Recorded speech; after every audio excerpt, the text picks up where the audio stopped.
ابو جہل نے حضور پاک صلی اللہ علیہ وآلہ وسلم کی گرفتاری کا اعلان کیا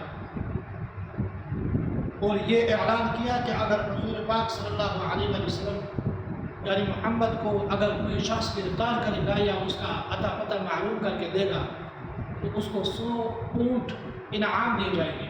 اس وقت پیسوں کی اہمیت اتنی نہیں ہوتی تھی جتنے اونٹوں کی اہمیت ہوتی تھی۔ چنانچہ جیسے اس نے اعلان کیا کفار و مشرکین لالچ میں پڑ گئے اور حضور پاک صلی اللہ علیہ وآلہ وسلم کو تلاش کرنے لگے اور دن رات ایک کر کے آپ صلی اللہ علیہ وآلہ وسلم کو تلاش کرتے رہے کہ کس طریقے سے آپ صلی اللہ علیہ وآلہ وسلم کا پتہ لگایا جائے اور 100 اونٹ انعام حاصل کیا جائے۔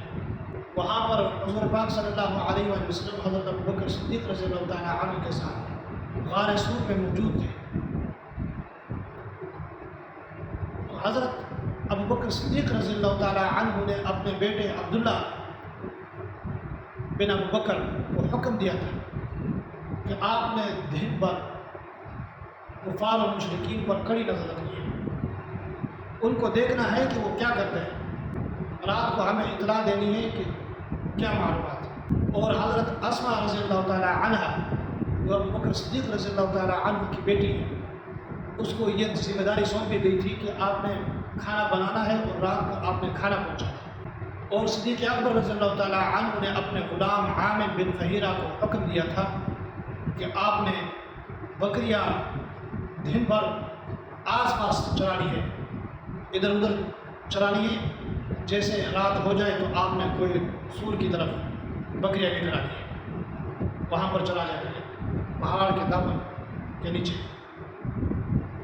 تاکہ رات کو آپ صلی اللہ علیہ وآلہ وسلم کو دودھ پلایا کریں۔ یہ ذمہ داریاں ان کو سونپی گئی تھی تینوں کو۔ حضرت عبداللہ دن بھر پہرا دیتے، دن بھر کفار و مشرکین پر کڑی نظر رکھتے، رات کو اطلاع پہنچاتے، خبر دیتے کہ آج یہ ہوا آج یہ ہوا۔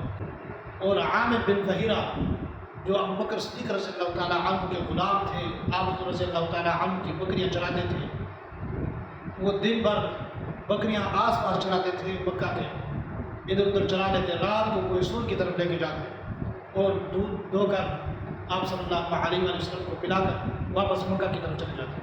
اس کا ایک مقصد یہ بھی تھا کہ آپ صلی اللہ علیہ وآلہ وسلم کو دودھ پلایا جائے گا۔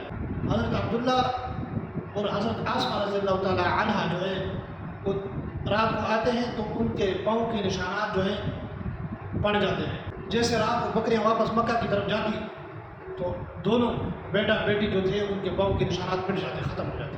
یہ مخبر عبداللہ رضی اللہ تعالیٰ عنہ پہنچایا کرتے تھے، کھانا اسماء رضی اللہ تعالیٰ عنہ جو ہے وہ پہنچایا کرتی تھی۔ اور اسی اثناء کفار و مشرکین جو تھے دن بھر سرگرداں تھے، تلاش کرنے میں لگے ہوئے تھے کہ کس طریقے سے محمد کو تلاش کیا جائے۔ ایک روایت میں ہے کہ عبداللہ بن علیق مسلمان تو نہیں تھے، غیر مسلم تھے، مگر امانت، دیانت، شرافت اور عہد وفا نبھانے والے تھے۔ ان کو خبر پہنچی، یہ اس وقت خبر پہنچی جب مکہ معظمہ میں جوش و خروش کم ہونے لگا، کم پڑنے لگا، سرد ہونے لگا۔ کفار و مشرکین کو معلوم ہوا کہ جوش و خروش کم ہوا، محمد جو ہے وہ شہر چھوڑ کر کہیں دور نکل گئے، کسی دوسرے شہر میں چلے گئے۔ ان کو خبر پہنچی، اپنی کوٹھیاں لے کر کوئی سور کی طرف چل پڑے، ان کو اطلاع پہنچائے گی کہ آپ کوئی سور کی طرف آ جائیں اور آپ صلی اللہ علیہ وآلہ وسلم کو اپنے وعدے کے مطابق دودھ پلائیں۔ چنانچہ وہ بھی غار سور کی طرف نکل گیا۔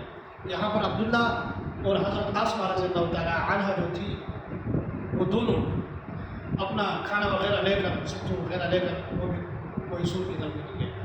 جناب رسول اللہ صلی اللہ علیہ وآلہ وسلم نے غار سور میں 3 دن گزارے اور ادھر اللہ کا حکم ہوا۔ یہ ببول کا درخت جو تھا کانٹے دار، یہ درخت وہاں پر نہیں تھا جہاں پر لگایا گیا، یہ درخت کچھ فاصلے پر تھا، دور تھا۔ آپ صلی اللہ علیہ وآلہ وسلم جب غار میں اندر چلے گئے، اللہ نے ببول کے درخت کو حکم دیا کہ آپ جا کر غار کے بالکل دروازے پہ یعنی منہ پر ادھر جا کر ٹھہر جائے۔ اور بکری جو تھی اللہ پاک نے اس کو حکم دیا کہ آپ جلدی سے جا کر اپنا جالا بنائیں۔ اس کے بعد اللہ پاک نے کبوتر کو حکم دیا کہ آپ جلدی سے پہنچ جائیں، اپنا گھونسلہ بنائیں اور انڈے دینا شروع کریں، فوراً انڈے دیں۔ اللہ پاک نے اس کے ذریعے اس کی حفاظت کرنی تھی اور اللہ پاک نے حفاظت کر دی۔ ببول کا درخت کی مثال اور نصیحت کافروں کے لیے یہ تھی کہ اگر آپ نے حضور پاک صلی اللہ علیہ وآلہ وسلم کو تکلیف پہنچائی تو اپنے لیے کانٹے بونا اور عذاب کا سامنا کرنا ہے۔ اور مکڑی کا جالا جو تھا اس کی مثال اور نصیحت کافروں کے لیے یہ تھی کہ آپ کی سازش اور تدبیریں اور منصوبے اس کی اوقات اس مکڑی کے جالے کی نہیں، آپ کی ہمت اور طاقت اتنی نہیں ہے کہ آپ مکڑی کے جالے کو ختم کر سکیں۔ اور کبوتر کی مثال اور اس کے گھونسلے کی مثال یہ تھی، نہ آپ حضور پاک صلی اللہ علیہ وآلہ وسلم کو ختم کر سکتے ہیں، نہ اس کے نسل، نہ اس کے خاندان، نہ اس کے آل کو ختم کر سکتے ہیں۔ اور اسی طرح یہ ہمیشہ رہیں گے، اپنے گھر میں گھر بنا کر رہیں گے اور یہ نسل در نسل چلتی رہیں گی یہ امت۔ اللہ پاک نے اس کی مثالیں بھی دی ہیں اور اس کی حفاظت بھی کی ہے۔ اللہ پاک نے ان کو شرمندہ کیا، ان کو تباہ و برباد کیا، ان کو ذلیل کیا، اور ہمیشہ اور قیامت تک یہ عبرت کا نشان ہوگی۔ اللہ پاک نے ایک ایک کافر کو چن کر مارا ہے، چن چن کر مارا ہے، سب ہلاک ہوئے، تباہ و برباد ہوئے، عبرت کا نشان ہوگی۔ اللہ پاک حضور پاک صلی اللہ علیہ وآلہ وسلم کے نقش قدم پر چلنے کی توفیق عطا فرمائے، اور جو اسلام اور مسلمانوں کے خلاف منصوبے بنا رہے ہیں، سازشیں بنا رہے ہیں، اللہ پاک اسی طرح عبرت کا نشان بنائے جس طرح مجاہد کو عبرت کا نشان بنائے، اور جس طرح نمرود کا عبرت کا نشان بنائے۔ اللہ پاک اسی طرح اسلام کے مخالفین کو عبرت کا نشان بنائے۔